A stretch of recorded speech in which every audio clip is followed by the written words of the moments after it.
Minas Gerais, 1860. Um homem estava diante do espelho de mogno de seu casarão colonial. Cabelos louros, olhos claros, pele alva como porcelana europeia.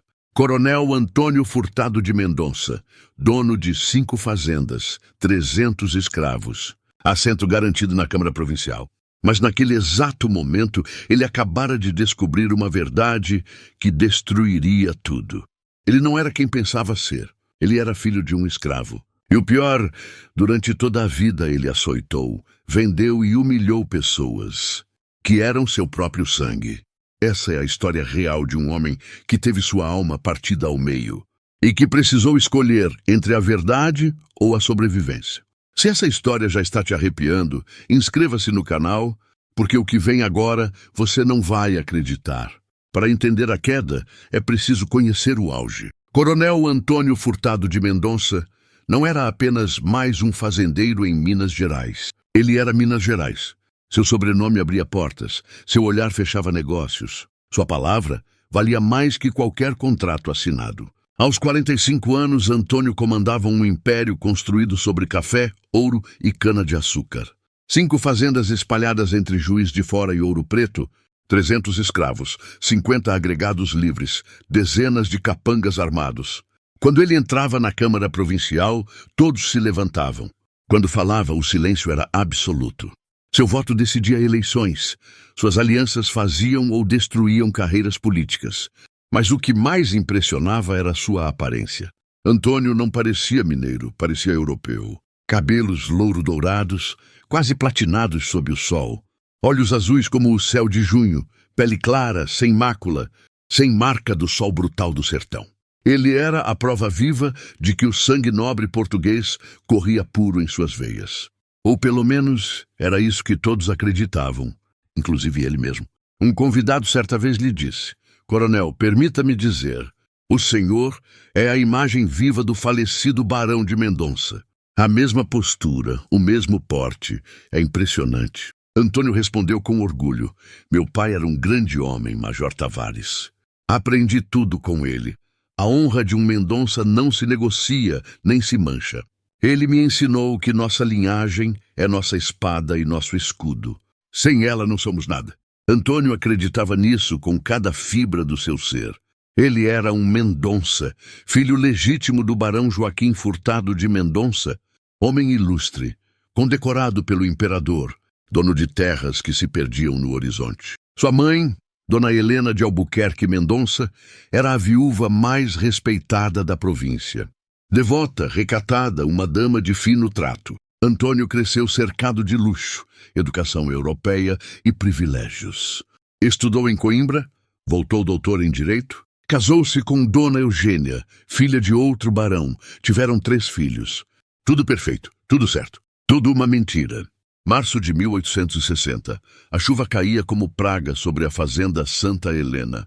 Dona Helena estava morrendo. Aos 68 anos, a matriarca da família Mendonça definhou em questão de semanas.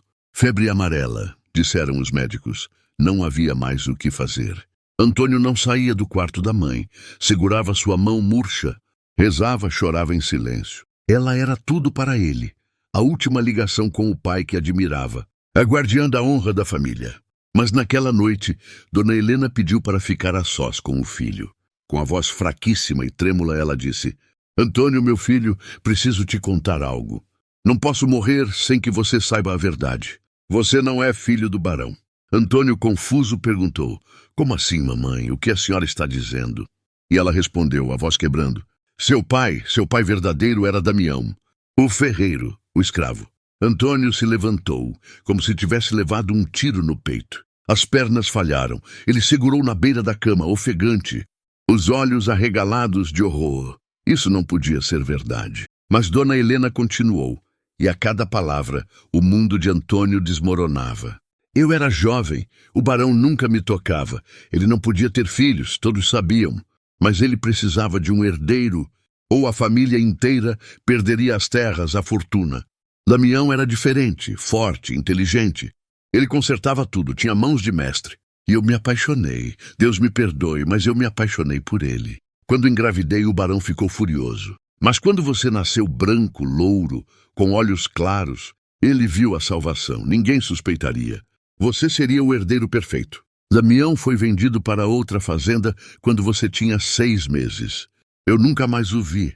Disseram que ele morreu de tifo anos depois. Perdão, meu filho, perdão. Dona Helena morreu 10 minutos depois.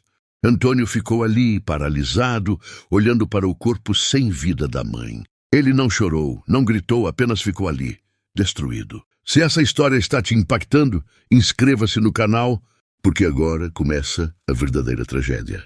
Nos dias que se seguiram ao funeral de Dona Helena, Antônio se trancou em seu escritório. Não atendia ninguém, não comia, mal dormia. Ficava horas olhando para o espelho, tocando o próprio rosto. Os cabelos louros, os olhos claros. Quem era ele?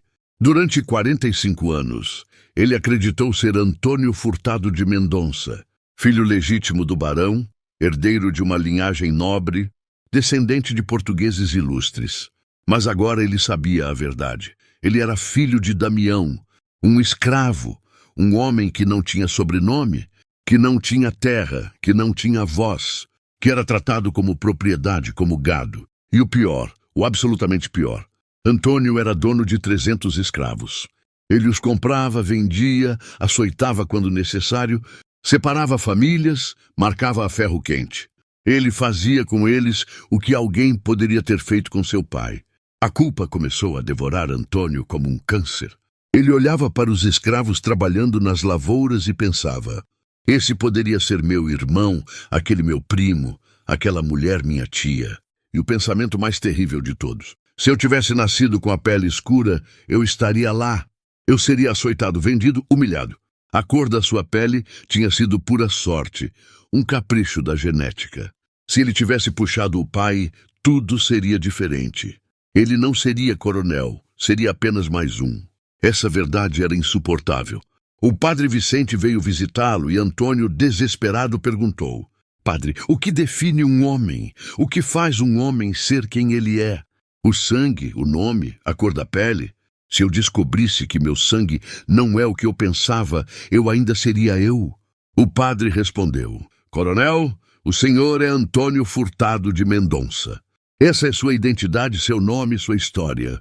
Mas Antônio insistiu, a voz quebrando: Mas e se tudo isso for mentira, padre? E se minha vida inteira for uma farsa? O padre saiu sem respostas, e Deus não respondia. Antônio sabia que a oração não mudaria a verdade. Depois de 2 semanas de tormento, Antônio tomou uma decisão. Ele precisava saber mais sobre Damião. Quem era seu pai? De onde vinha? Ele teve outros filhos? Havia a família dele ainda viva? Antônio começou a revirar os arquivos da fazenda, registros de compra e venda de escravos, livros de contabilidade antigos, cartas. Encontrou o nome Damião Ferreiro, natural da Costa da Mina, comprado em 1810. E mais abaixo, em letra trêmula, vendido em 1815 para a Fazenda São Gonçalo, Santa Bárbara. Antônio sentiu o coração disparar. Ele ainda estava vivo quando foi vendido. Talvez houvesse registros, talvez houvesse descendentes. Sem avisar ninguém, Antônio montou seu cavalo e partiu rumo a Santa Bárbara. 3 dias de viagem sozinho pela primeira vez em anos, sem capangas, sem escolta. Apenas ele e suas perguntas. A Fazenda São Gonçalo estava decadente, paredes descascadas, campos meio abandonados. O dono, um velho coronel embrutecido pelo tempo, recebeu Antônio com desconfiança. Damião? Ora, isso faz mais de 40 anos, moço. Eu nem me lembro direito. Acho que ele morreu, tifo, se não me engano, ou foi febre amarela, sei lá. Antônio perguntou: ele teve filhos aqui, família? O velho deu de ombros. Talvez. Esses negros se misturam tanto que nem sei quem é filho de quem. Tem um tal de Joaquim Ferreiro também. Dizem que era filho dele. Mas eu vendi faz tempo. Antônio, urgente. Vendeu para quem? Para onde? O velho riu. Calma, rapaz, por que tanto interesse? Tá procurando escravo especializado? Acho que foi para uma fazenda lá em Juiz de Fora. Fazenda, qual era mesmo? A Fazenda Santa Helena. Antônio sentiu o sangue gelar. Fazenda Santa Helena, sua fazenda. Joaquim estava lá o tempo todo, seu meio-irmão. Inscreva-se no canal, porque o que acontece agora vai partir seu coração. Antônio voltou para casa como um fantasma. Ele sabia o nome agora. Joaquim Ferreiro, 42 anos. Forte, habilidoso, respeitado entre os escravos. Antônio o via todos os dias, dava ordens para ele. Joaquim consertava as ferramentas, ferrava os cavalos, cuidava das correntes. E Antônio nunca tinha realmente olhado para ele. Até agora. Era fim de tarde quando Antônio entrou na oficina. Joaquim estava ali, curvado sobre a bigorna, martelando uma ferradura. A luz do fogo dançava em seu rosto suado. Ele era alto, forte, a pele negra brilhando com o suor, as mãos calejadas, poderosas. E os olhos, meu Deus. Os olhos de Joaquim eram exatamente iguais aos de Antônio. Joaquim percebeu Antônio e, respeitoso, abaixou a cabeça. Senhor, precisa de alguma coisa? Antônio não conseguia falar. Ele olhava para Joaquim e via o pai, Damião, o homem que ele nunca conheceu, o homem cujo sangue corria em suas veias. E via a si mesmo na forma das mãos, no formato do rosto, na intensidade do olhar. Eles eram irmãos. Com a voz baixa, quase inaudível, Antônio perguntou: Joaquim, você conheceu seu pai? Joaquim, confuso, respondeu: Conheci pouco, senhor. Ele morreu quando eu era criança. Minha mãe dizia que ele era um grande homem, forte, honrado. Mesmo sendo escravo, ele tinha orgulho. Por que o senhor pergunta? Antônio, a voz estrangulada, disse apenas: Nada, esquece. E saiu correndo. Ele não suportava olhar para Joaquim, porque olhar para ele era olhar para tudo que ele poderia ter sido, tudo que ele deveria ter sido. E pior, Antônio se lembrou. 3 anos atrás, Joaquim tinha tentado fugir. E Antônio havia ordenado o castigo, 20 chibatadas. Ele açoitou seu próprio irmão. Antônio não dormiu naquela noite, nem na seguinte. A culpa o devorava vivo. Ele via o rosto de Joaquim em todo lugar, ouvia os gritos que tinha provocado, sentia o peso do chicote que ordenara. Ele começou a evitar a senzala. Não dava mais ordens diretas aos escravos. Não conseguia olhar para eles sem sentir náusea. Sua esposa, Dona Eugênia, percebeu a mudança. Antônio, o que está acontecendo com você? Faz semanas que você está assim. Você não é o mesmo desde que sua mãe morreu? Fale comigo, sou sua esposa. Mas Antônio respondeu distante. Há coisas que não posso falar. Antônio não podia contar, porque contar significava destruir tudo. Se a verdade saísse, ele perderia tudo, o nome, as terras, o respeito. Seus próprios filhos seriam considerados impuros, mestiços, filhos de escravo. Eles seriam expulsos dos círculos sociais, perderiam os casamentos arranjados, perderiam o futuro. Mas guardar o segredo era viver no inferno. 2 semanas depois, Antônio tomou uma decisão. Ele chamou Joaquim ao escritório, sozinhos. Pela primeira vez, os 2 irmãos, um branco, um negro, um senhor, um escravo, ficaram frente a frente. O senhor mandou me chamar? Perguntou Joaquim, receoso. Senta, disse Antônio, a voz trêmula. Joaquim hesitou, surpreso. Senhor? Antônio insistiu. Senta, Joaquim, por favor. Joaquim se sentou tenso. Após uma longa pausa, Antônio perguntou, a voz quebrando. Você conheceu Damião, seu pai? Joaquim, confuso. Já respondi isso, senhor. Conheci pouco. Por quê? E então Antônio disse. Porque ele também é meu pai. Nós somos irmãos, Joaquim. Filhos do mesmo homem. Minha mãe me contou antes de morrer. Eu sou filho de Damião. O silêncio foi absoluto. Joaquim, incrédulo. O que o senhor disse? Isso não pode ser verdade. O senhor é branco. O senhor é... Antônio o interrompeu. Eu nasci branco por acaso. Mas o sangue é o mesmo. Joaquim se levantou em pânico. Por que o senhor está me dizendo isso? É armadilha? Vai me vender? Antônio desesperado. Não, eu só queria que você soubesse. Eu açoitei você 3 anos atrás. Eu mandei te açoitar. E você é meu irmão. Joaquim, a voz baixa e trêmula, respondeu. O senhor está me dizendo que nós temos o mesmo sangue, mas eu ainda sou seu escravo. Então que diferença faz? O sangue não muda nada. Eu continuo aqui, e o senhor continua lá.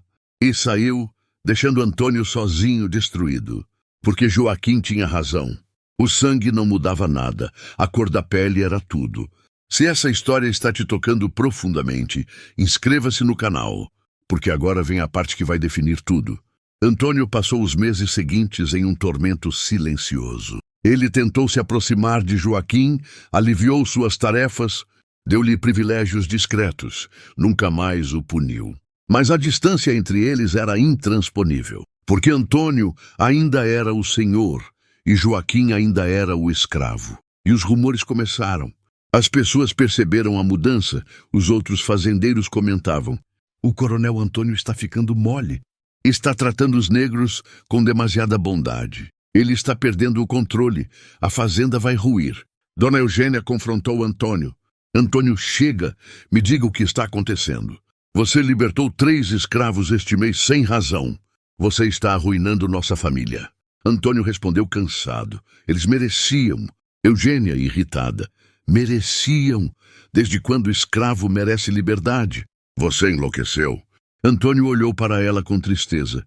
"E se eu te dissesse que eu não sou quem você pensa que sou?" Eugênia, cortante: "Do que você está falando?" Antônio quase contou, mas disse apenas: "Nada, esquece." E Eugênia saiu furiosa. Antônio estava preso. Contar a verdade significava destruir sua família. Mas guardar o segredo significava viver como um hipócrita.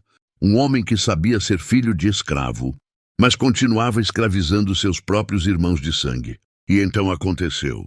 Junho de 1861, uma revolta estourou na fazenda Santa Helena. 20 escravos se rebelaram, queimaram o depósito de ferramentas, tentaram fugir. Os capangas reagiram com violência, prenderam todos, espancaram, amarraram e esperaram as ordens de Antônio. O castigo tradicional era claro: açoite público, marcação a ferro, venda dos líderes. Todos esperavam que Antônio desse a ordem, mas ele não conseguia, porque entre os revoltados estava Joaquim. O feitor disse duro: "Coronel, o senhor precisa punir esses negros com severidade, senão todos vão se rebelar." Antônio olhou para Joaquim amarrado, sangrando, e disse baixo: "Soltem eles." O feitor, incrédulo: "O quê?" Antônio, firme: "Eu disse, soltem todos, agora." O feitor insistiu: "Mas, coronel, eles queimaram." Antônio gritou: "Eu sei o que eles fizeram, soltem."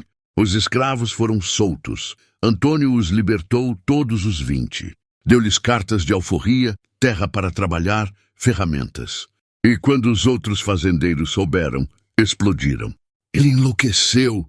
Isso vai causar revoltas em todas as fazendas.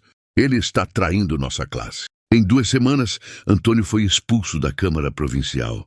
Seus amigos viraram as costas, os negócios despencaram. Dona Eugênia pediu separação e levou os filhos. Antônio perdeu tudo, mas pela primeira vez em anos, ele conseguiu dormir. 5 anos depois, 1866, Antônio Furtado de Mendonça, ou apenas Antônio, como agora era chamado, vivia em uma pequena casa na periferia de Juiz de Fora.